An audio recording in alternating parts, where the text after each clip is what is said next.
It's great to see you. I will do what I typically do, which is I step back because you have generally a presentation which is punctuated by visuals and you run the visuals, but I will do a little Q&A along the way to kind of just follow up on certain things. I know you do want to address this mail-in issue today. Yes. So we did prepare a presentation talking about mail-in. We did pull statistics for mail-in for the 2024 presidential election, did some statistical analysis. And hopefully we can have a bit more of a Q&A this time. I tried to limit our PowerPoint more than I normally do. So I did predict some questions that you may have, and I've already kind of gotten ahead of those in the PowerPoint. So I'd love to kind of jump in. Great. Let's rock it, and we'll figure out where we go as we do it. All right. So let's see if we can pull this up. There is a little PDF/PowerPoint we made for you. Here it is. And so a little bit of background for us. I think this is I can't remember how many times I've had the pleasure of being here kind of talking about these concerns as we go forward. But, my name is Nathan, Election Truth Alliance. We're doing statistical analysis of elections. And in the US, that isn't well received and it isn't well known yet. And that's kind of what our work is doing is we're saying, hey, we can apply statistics to elections. It's been done in European elections and African elections. And our background, we are a nonprofit, nonpartisan organization, recently formed just after the 24 election. And we are comprised of data scientists and statisticians and all kinds of different backgrounds. I want to highlight, I do talk about the data. I do present the data. I am the executive director of public engagement, but I am not the only person who's sitting down and looking at this data. My background in statistics is limited compared to some of the volunteers I work with. One of our co-founders is, in my opinion, far more well-versed than I am. And he was kind of the first person to start looking at elections in this light. And then we all jumped aboard, jumped on the train. And so let's get into these questions. So and as you go, if they're graphs, I may have to describe them to people who are just listening. Just keep in mind, we have a lot of people who listen to the show on podcasts, Spotify, et cetera. So they sometimes don't see this presentation. They have to hear us kind of walk through it. So just keep that in mind. Okay. Yeah, we'll make it very simple when we get to the visual parts. This is mostly just going to be talking. So you mentioned in 2024 some recent quotes about mail-in not being secure. Is that right? That's right. I mean, the idea is that's the accusation anyway. Yes. And so we actually have pulled similar quotes going back to 2024, talking in April of 2020 about how mail-ins are dangerous for the country. They're being used to rig elections, and they're full of fraud. So that's not a new talking point. We've seen this talking point held up a few times now. And then, as you said, in 2024, 2025, just recently, mail-in is being used to rig elections. It is voter fraud. And there was a specific quote thrown in, not only about mail-in, but also talking about seriously controversial voting machines. So we've built our analysis in this PowerPoint. We're going to show you, we've looked at mail-in voting for the 2024 election statistically. We looked at the other types of voting as well. And then we've actually started looking at these voting systems. And we're going to say, hey, can we trust mail-in voting? That's the verdict we'll have by the end of this little PowerPoint. We'll say, hey, what does the math tell us? What does the data tell us? Great. So first and foremost, I think you've already talked about it a little bit, but there was another quote that said, no one uses mail-in voting anymore. That's not true. I think over at least 34, I think as of last count, it was up to 120 different countries use mail-in voting in some variety. Canada, I believe Australia. And what they're doing is most of them absentee mail-in. A lot of it is military or voters who can't show up in person. 30% of all ballots cast in 2024 were mail-in, and 42 was mail-in 2020. So I think that's very interesting that we do use mail-in across the world. Specifically, our military uses mail-in. And as of right now, I think 75% of the 1.4 million active duty service members can cast their ballots by mail. So losing mail-in would heavily impact our service members' abilities to vote. And as we said, almost half of our votes, around a third right now, is mail-in a traditional election. Just to underscore one thing there, in this stat, 30% of all ballots cast in the last presidential election, 2024, 30% were mail-in, correct? Yes. Okay, And just want to make sure. So it's a third of of the country votes by mail. yes. And some states are completely mail in, like Washington and Oregon. And I Right. think that's important is as we go forward and we start looking at the security around how do we actually run mail in the US, state to state. And I think what's important is we did see that decrease where some of the most mail in ballots cast were in 2020, likely because of COVID. And that was a heavy jump. And we see that reflected when we go back and look at the data. But we're not going to talk too much about 2020 in this. We're just going to focus on 2024 mail in statistics. Okay. So, Perfect. yeah, any questions here? We'll actually show you a little bit of the math. Great. Let's go ahead. Okay. I'm going to come back to these, but I did want to touch on the systems and the machines we use and some of the quotes that came up. But we do use two major types, electronic voting systems and then tabulation machines. We'll come back to that. First, let's show you what everyone loves. They love our graphs, and I'll have to have you explain this. I think you have seen these a few times now. I think these are some of the most compelling graphs you have, actually. So you're right. Awesome. Yeah. Well, so what these are, we're calling these down ballot analysis. It's drop off votes. And what it is on the left, I believe we have, I'll see if I can make it bigger on my end so we can go into detail. But we have here mail in on the left for 2024. And this is Pennsylvania to start. We're going to look at Pennsylvania. We're going to look North Carolina. And we just recently released our North Carolina analysis, by the way. So that's up on our website, electiontruthealliance.org. All of North Carolina was analyzed, and we actually put our report up on the website for you. So on the left is mail-in. On the right is precinct voting data, so like election day.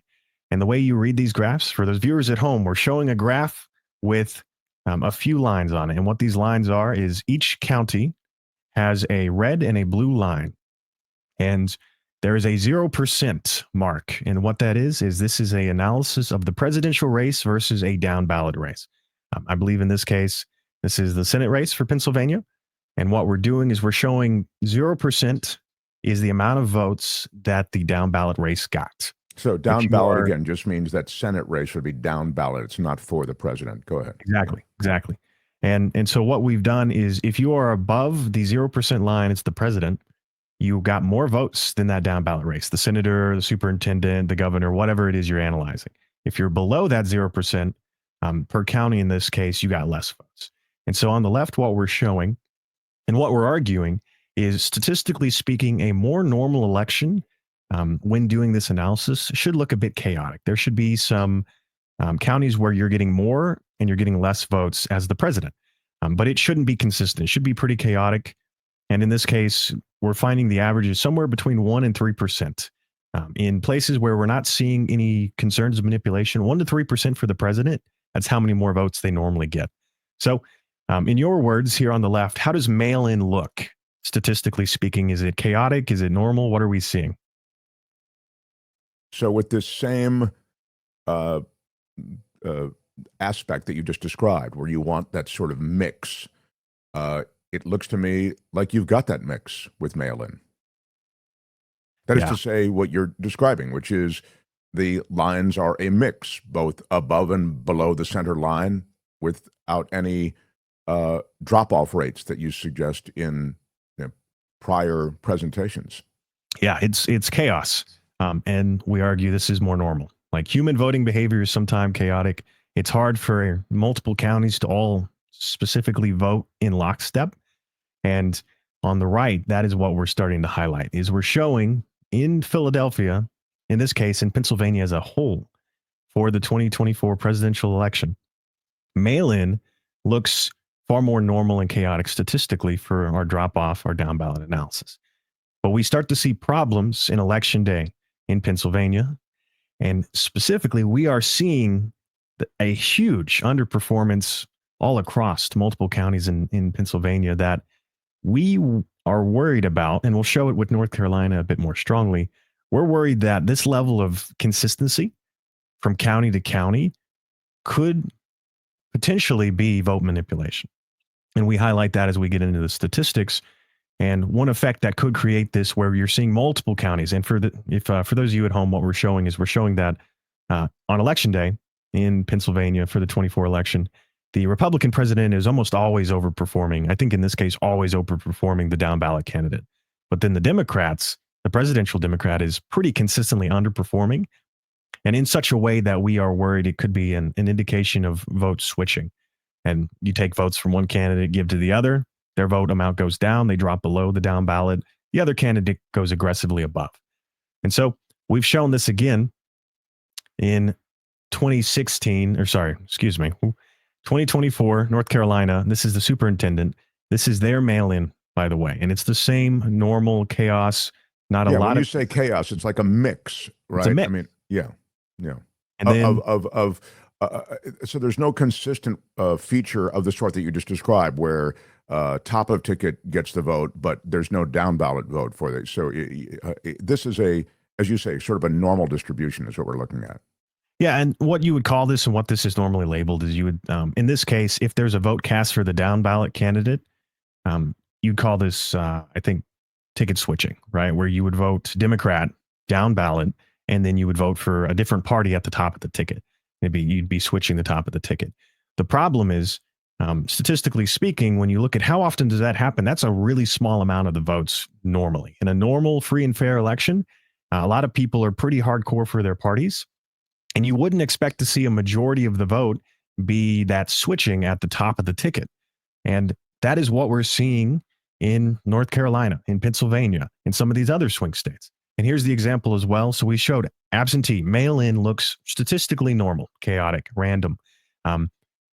Election day, and we're going to show you early voting after this, but election day, which is in North Carolina, I think 19.8% of the votes cast in North Carolina were on election day. I think closer to less than 6% or so was mail-in North Carolina. So this is a solid chunk of the votes here, and we are seeing that pretty consistent underperformance for Harris across multiple counties. There's 100 counties in North Carolina, by the way.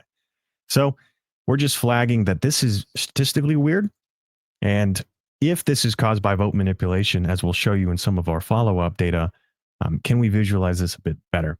And then so you're saying it's statistically weird because you'd expect that she wouldn't be underperforming across the board in this way. Again, using past elections and distribution of votes as our baseline. Right. And what's even interesting is we did a average of multiple down ballots in North Carolina. So we said, let's look at the top 2, 3, 4, or 5 down ballot Democrats that ran in North Carolina. And let's see how do they compare statistically to Harris as well. So it's not just one race. And that's the same thing we're seeing here in early voting is we're seeing all across the board compared to all of these down ballot candidates that won their races in North Carolina. We're seeing that Harris is always getting less votes than they are. And as we said, on its own, the consistency flags for vote manipulation. And we've taken this and we ran with it a bit more. And that's where we've started putting out these reports about Pennsylvania and North Carolina, where we looked at the counties themselves. We looked at the precinct voting data that we got from the counties. And so we're going to run through those real quick, and then we'll circle back to talking about some of the machines and some of the other concerns. So we're going to show you a few things. We're going to focus on heat maps for this, but we have multiple ways of statistically looking at elections. These types of analysis are based off the work of known statisticians and election fraud experts such as Roman Udot and Peter Klimek and Dr. Walter Medman, who's in the U.S. as well. And so we're just going to show you some of these analysis. We talked about like what a more normal distribution looks like. And in this case, I like the heat maps because it's the easiest way to show you and we can explain it to people watching. But we have far more than this on our website for North Carolina and Pennsylvania if you want to go read the actual reports themselves. But all we're going to show is we're going to show the heat maps are a way to potentially visualize election fraud or vote manipulation. And in this case, we use Russia in 2011 and 2012 as examples. A more normal and free election on a heat map, as you said, what does a normal distribution look like? For heat maps, it should look more like a circle. And that's all of the precincts.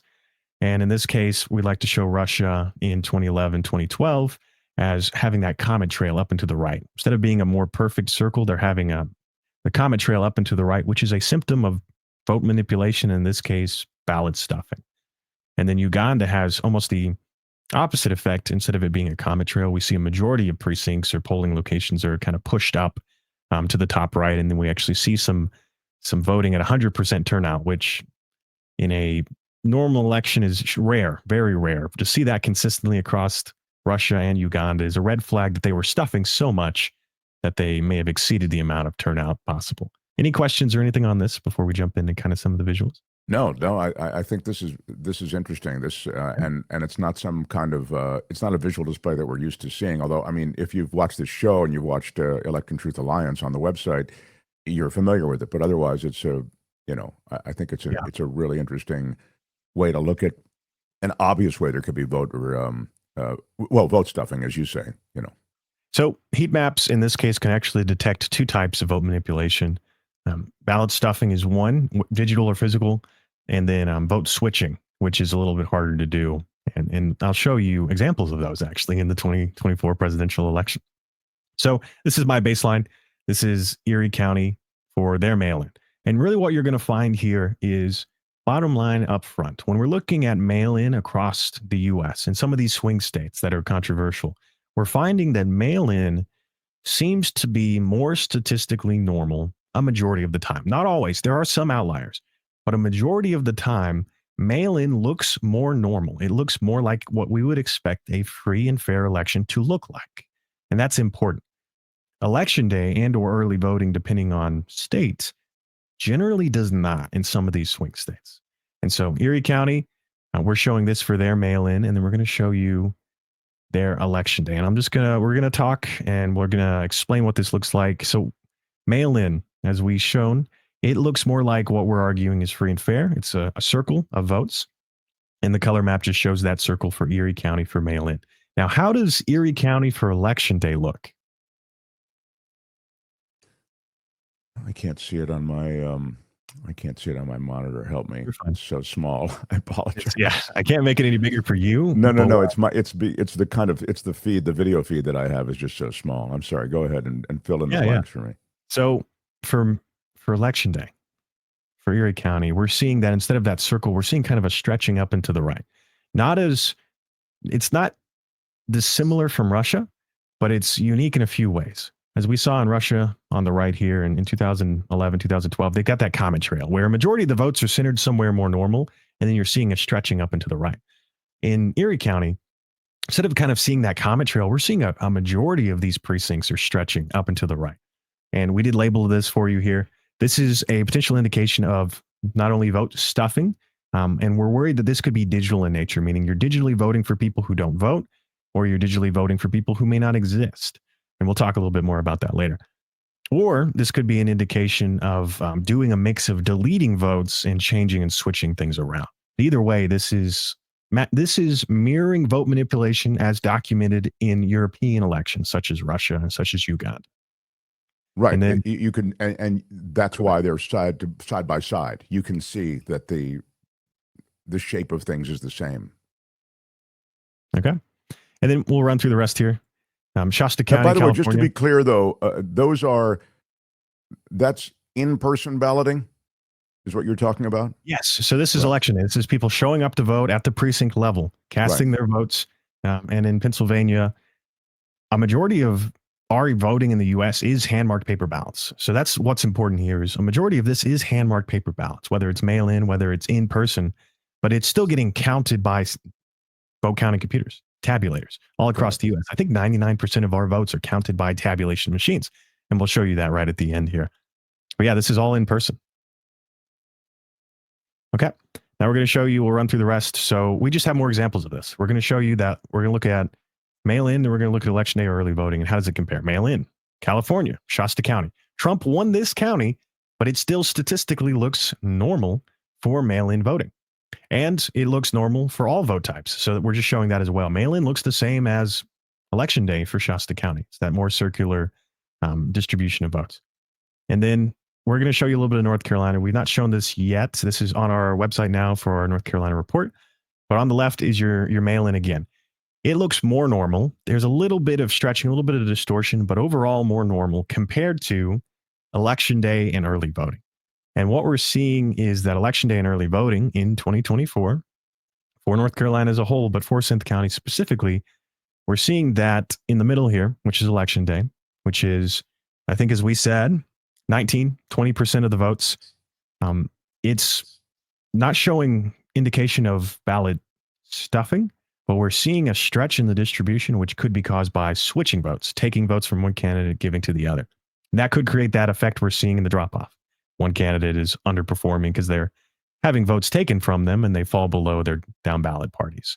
And then for early voting, what we're seeing is that indication of stuffing again with some other stuff mixed in. So it's that up and to the right. Instead of being a comet trail, it looks like a majority of the precincts as well are pretty stretched out here. And what's important, early voting is 73% of the votes in North Carolina. So even though mail-in looks statistically normal, mail-in is, what do we say? I think we said closer to 6%, 5 to 6% of the votes in North Carolina was mail-in. So even though mail-in looks statistically normal, it's so little of the votes that if there is manipulation, if there is potential vote manipulation of election day or early voting, that is where a majority of the votes are. Any questions here? No, and implied there is that it would have a negligible effect on the outcome because it's only 6%. Right. And in North Carolina's case, because it's so small, yes, it would have a limited effect that these votes are being counted correctly. Other states such as Washington, such as Oregon, such as North Carolina, such as California, where more of their votes, by the way, Washington and Oregon, I believe, are close to 100%, if not 100% mail in only. California is a far higher amount, I think almost half. And so we're showing that if mail in is more secure, statistically more normal, I'm interested to see how it has an impact. And we'll follow up with this type of data in the near future. We're going to look at how does mail-in compare from 2020 to 24, and what is the impact across the U.S. and how much of the vote in each state was mail-in. So I think that kind of summarizes the concerns. There's only one other thing, which we said, here's the caveat. Although mail-in looks more normal across the board, there are some indications that it could be cheated in some places. And here's Philadelphia, here's their mail-in voting. And we're seeing just a little bit of an indication there could be some switching going on in mail-in. But as I said, far more normal. And then here's their election day as a comparison. It's far larger impact. Okay, so I'm going to go back and we're going to ask some questions actually. And this is what's important. This is the elephant in the room, if you will, is why would mail-in be different than these other vote types? Do you have any thoughts on that before I kind of explain? No, and I think we get down to questions about process. So I'm really excited to talk about process because that does speak to legitimacy. You know, what's involved in the process of looking at mail-in voting, of counting mail-in voting, of voting by mail. So let's get into that. Yeah. So here's what's important is we asked this question right at the start. We said, how is mail-in ran compared to election day or early voting? And as you said, election day and early voting, they're in person. You show up at the precinct level and you vote in person and your vote is cast at the precinct level. And then it gets sent up to the county in some ways, depending on how you do it. And we'll show some of the systems we use in the US. We'll go back. But mail-in is different. Mail-in is not in person and it's counted at the county level, generally speaking. And in many of the places we've looked, they do it at the county level. And so you'll either register to vote by mail and then they'll send you, your mail-in vote, your ballot. You'll mark it. And here's what's very interesting is in 24, a lot of the states got more strict on how they conduct mail-in. It actually got more secure. They started requiring a few things. And in North Carolina, we made an example of this. One, you have to either have, a notary or two witnesses present when you cast your mail-in ballot, and they'll actually, co-sign your ballot. And then you have to include a photocopy of an ID, and that gets sent with your mail-in ballot to the county. And so they have not only, documentation of who you are, but witnesses saying, hey, this is the person who voted here. And I think that's very interesting when it comes to talking about election fraud in mail-in is, well, we're more strict in mail-in than we are in person, than we are in other types. It's pretty hard to point to any fraud with that kind of process. I mean, you can point to other problems with that, like just the difficulty factor in getting what is required to vote by mail in North Carolina. But I mean, it's no wonder that the numbers of people who vote by mail is so small, given the bar that you have to clear. Stricter. It's just easier to vote in person, probably, at least in terms of the documentation and the process. Yeah. And so we'll talk a little bit about how do they actually do it. We're finding that in North Carolina and in Pennsylvania, they use a different type of tabulation system, vote counting computer at the county level for mail-in. Generally, it's a different model or different brand, and we'll go back and we'll talk about some of those models or brands It may be the same company model, but a different version of the counting systems. And I think that's what's important is we're seeing that precinct voting systems, depending on, as I said, like 99% of our votes that we cast are counted by some type of tabulation machine. But the voting computers or the voting machines are different. And we'll talk about that. So we'll go back and we'll show you. But to sum this up, we're seeing that in North Carolina alone, their mail-in process is more strict than in-person voting. They also have a way of tracking their ballots through ballot tracks. So there's an extra step of auditing in this process. And we think what's important is that it's harder to manipulate mail-in if there's a strong chain of custody. That's because you know how many votes you received by mail and how many votes you should get when you do your counting and your tabulation. And you're going to get some red flags raised if you get 600 mail-in ballots and you get a significant less or significant more of those. That, like the numbers don't add up. So that's the main thing we're seeing is we think that this may have an impact on why mail-in looks more normal. You're counting it in a different way. It's at the county level. It's more secure. And there's a stronger paper trail to potentially red flag any anomalies. So now we're going to go back and we'll kind of wrap it up here. Sorry, let me jump through all my points. We're going to wrap it up with this. And remember that quote we said, where they said mail-in was a concern. And this is it here at the bottom here. This is a quote from a certain person that said they're going to lead a movement to get rid of mail-in ballots. And while we're at it, we're going to get rid of these highly inaccurate and expensive, seriously controversial voting machines. Now I'm going to ask you a question, and this is your opinion. What do you think is being spoken about when you talk about voting machines? I assume the very mechanism that records votes. Am I wrong? In this case, we are worried that voting machine is not the count of the machines, but it is in fact the electronic voting machines that people cast their votes on. Oh, that's what I meant. Yeah. No, I meant that. Yeah. You're right. I said counting. No. I mean, it's okay. When you cast your vote on a machine, that's the machine. You're casting it that way. Right. And we highlight this because this is still very confusing for a lot of people. Is we're not getting explained to us really how our systems work in a lot of places. You only really know how your county does it because you only vote at your county. And here's what's important. There's two distinctions or two types of systems that we're actually talking about. Electronic voting machines, these are what's used to cast your votes. These are very popular in Nevada and some other states that use almost specifically these types of systems. And they produce, as noted here, a paper trail, right? You can go back and you can hand count what was voted on the machine. Yes, you can.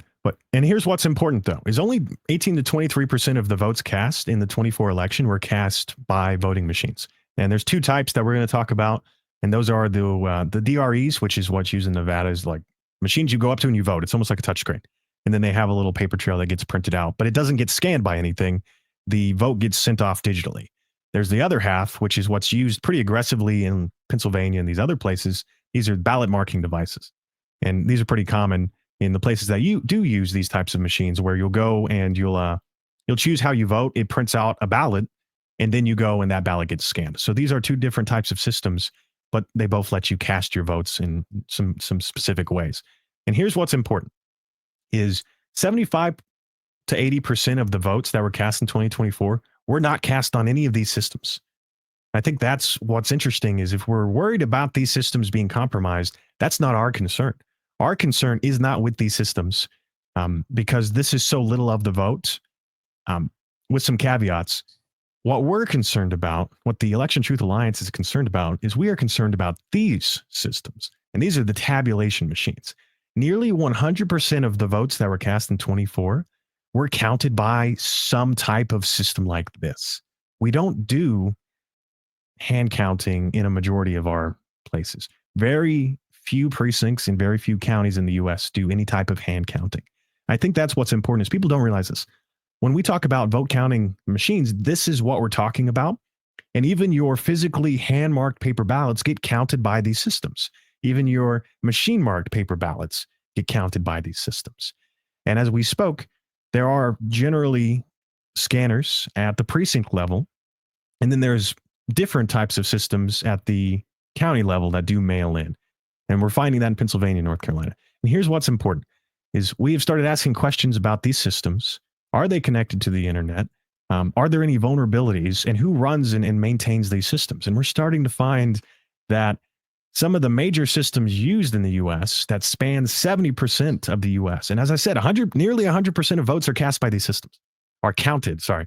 Nearly 100% of votes are counted by these types of machines. And we're finding that 70% of the US uses very specific models and brands that are starting to raise red flags for vulnerabilities that could allow you to manipulate votes. Any questions or statements? Yeah, Here? red flags related. We got to wrap up here in a second, but yeah, red flags related to the ownership, but the politics of ownership. That is to say, I mean, if you go back and look at these tabulation machines and voting machines, for that matter, you can see ownership related to some very strong GOP loyal companies. That is to say, sort of unapologetically repping GOP positions. I'm sure they try to also rep the neutrality of the mechanics going to these machines. But the reality is, if you really look back, and this goes back over the last decade, you find that these machines are populated by those who might have a political agenda. So is that what you mean when you talk about these machines related to ownership and related to connections and corporate connections? So actually, a few things. Yes, 100% right that we have raised concerns saying who's actually running these systems, who's updating these systems, and who's checking to make sure these systems are being run right. In Pennsylvania, for example, they have a vendor that there's really only two major vendors for these types of systems throughout the US. And both of them, as you said, have started to raise red flags for who do they actually, like, what is their process? Do they actually have the background and skill sets to check these systems, or is this just a rubber stamp? Is every update that goes into these systems just getting rubber stamped? And are there any vulnerabilities? And that's what we've started to investigate. And we're going to have more reports about this, but I can say this with confidence. We are finding that these systems across the board, generally speaking, do have cellular modems in them. 70% of the US does seem to have systems that may have cellular modems in them that they use to send the precinct level voting data to the county. That means they are connected to the internet. That means they could be vulnerable to manipulation. And if they were compromised, and as we're saying, 70% of the US uses these, we are seeing indication that they were compromised in the 24 election. And we are seeing indication with our statistical analysis that not only were they compromised, but they were used to manipulate votes that could have changed the outcome of the presidential election if scaled up at large. And that's what we're starting to find. And that is where, and we're done with this PowerPoint, I think, so we can take this off and we'll wrap up. But that's where we're going to talk about next steps, right? For the ETA, for viewers watching, what can we do next? So I'm curious, what can we do about this, right? As we've shown, statistically speaking, we're seeing mail-in looks more normal, but we're not seeing normality in early voting and election day. The reports the ETA started putting out when we look at the statistics show that Pennsylvania and North Carolina could have been impacted with vote manipulation at a scale that could have actually changed the presidential races in those states. And that's in our reports on our website. That's pretty damning evidence you've actually put forward, I think, just to, create at minimum the cloud of suspicion, particularly Pennsylvania. I mean, my God, it seems demonstrably weird. Yeah. And what we're wanting next in the next steps isn't anything crazy. We're asking, hey, we want to do some investigations. We want forensic audits. We want to do some hand counting. As we said, we didn't do hand counting sufficient in the 24 election. By default, our audits really weren't to the level we would argue is enough to change or detect vote manipulation. A lot of the time, our audits either only look at like 2%, really small amount of the votes. And we're finding concerns as we look at the audit practices across the US. They may not be sampling the places that are actually being manipulated sufficiently, so that it may not catch it. And I think what's important is as we go forward, we need people to actually be aware of these problems, to support getting investigations conducted. Because if this happened and the 24 election was manipulated and these systems were compromised across 70% of the US or more, those systems are still potentially compromised to this very day and will be compromised in the midterms as well if we don't do something about it. I'd say that the threat that they'll be compromised even more severely is there. And it's interesting that, with again, this is just my opinion, sort of with the fix in, you end up with the president saying, I want to get rid of mail-in ballots completely. They're not legitimate. The president of Russia told me they're not legitimate, as though he's the arbiter of legitimacy. But well, he would have experience with elections, I would say, based on our analysis. Is Russia knows their elections well. Sure. They don't even cheat well, though. If this was a cheat, it was a good cheat, the kind of cheat where it's just over the margin of error kind of number, which would have provoked an immediate recount, the threshold for an immediate recount. But it sort of leaves us in the area that we're in, which is, well, let's look at it. And you have people like yourself and Election Truth Alliance looking at the vote, but we're sort of cries in the night right now. Russia, it's kind of a North Korea model, which is, wow, we just won overwhelmingly. We won. I mean, it's just a much tougher sell, and so it's more clearly fraudulent. I will say this, and this is kind of what we'll leave it at, is, as you said, we're kind of saying, hey, if this happened, what are we going to do about it? And I think, as you're going to find as we go forward, we're not getting a lot of support from mainstream media about these concerns. We're not getting any support really from the Democrat Party, who could have been impacted by this. I think what's important is the question we get is, what are we going to do about it? And what is it going to take? I think what it's going to take is, we can talk about statistics all day, but at the end of the day, it's going to take more concrete evidence, more proof. It's going to take something more than this to launch those investigations, and to get those investigations and those recounts and figure out, did this happen and how did they do it? And so that is what the ETA has stepped forward to do, is we've started putting together litigation that we're hoping to move forward with here in the near future, very near future. And we believe that this litigation may be that first step in showing, hey, and some of the things we're going to show in this lawsuit that we're going to start with is, we're going to show, hey, did this happen? What actually supports this more than statistics? And you'll find that in our lawsuit, when we do publish it, we do move forward with it, we have found even more concerns that I would argue is proof of vote manipulation, and that will be here in the near future. And hopefully that will get us that next step of investigations, of forensic audits, and then we'll know, did this happen, did this not, and what can we do about it from there? Yeah, and thanks to Election Truth Alliance for showing up in the chat and I guess answering some questions along the way. I haven't had a chance to really monitor it in real time, but apparently there's some good sort of supplemental information in the chat for those who want to go back and watch the live chat in replay. You can get that. I think I would just say this in closing also.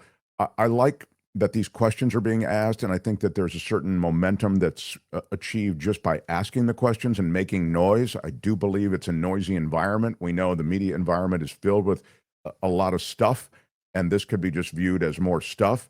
But I think the more we talk about it, the more we demonstrate that it's underpinned by real statistical analysis, and then the legal challenges that may compel some sort of response, all of that helps elevate this conversation and maybe keeps the American elections more legitimate than illegitimate, and may prevent some of the other plans to delegitimize a lot of the process that we find in upcoming elections. So I really appreciate the work you do, Nathan. Thank you. Well, thank you so much for having us. And as I said, all this work is really to make sure that our elections are being free and fair in the future. And if they weren't, we want to find out. So, right thank you so much. Yeah.